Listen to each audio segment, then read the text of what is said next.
আমরা যদি দেখি শিরিন শারমিনকে রিমান্ডে নেওয়ার চেষ্টা, দ্বিতীয় মাসে এসে যদি দেখি আমরা অমুক তমুক সকলকে মিলে আবারও গ্রেফতার, নির্যাতনের চেষ্টা, এবং সেখানে যদি আমরা এই মব সন্ত্রাসের যে কন্টিনিউশন ধারাবাহিকতা যদি আমরা দেখি, তাহলে তো তৃতীয় চতুর্থ মাস তখন থেকে আমাদের প্রস্তুতিটা, আমাদের রাজনৈতিক প্রস্তুতিটা নিতে হবে, তাই না? আমরা আমাদের চাওয়াটা কি? আমাদের চাওয়াটা simple, let the judiciary perform, let the political process perform. এটা তো মির্জা ফখরুল সাহেব নিজেই বলেছেন যে লেট ডেমোক্রেসি ফাংশন।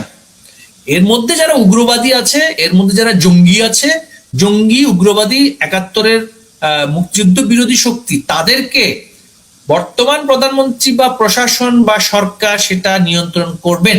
এটা যেমনি আমাদের প্রত্যাশা, আমাদের এটাও ঘোষণা, আমাদেরকে ছাড়া এই বিশাল অপশক্তিকে নিয়ন্ত্রণ করা খুবই কঠিন হয়ে দাঁড়াবে।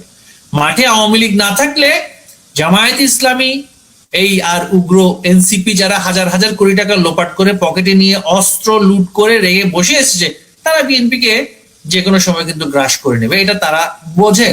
এখন বোধগম্যটা হওয়ার পরে সিদ্ধান্ত নেওয়ার ক্ষেত্রে যদি বিলম্ব হয়, মূল্যটা তারাই দেবেন, বাংলাদেশের মানুষ দেবে। কিন্তু আওয়ামী লীগ তো ইতিমধ্যেই সর্বোচ্চ মূল্য দিয়ে দিয়েছে, আওয়ামী লীগের হারানোর কিছুই নেই।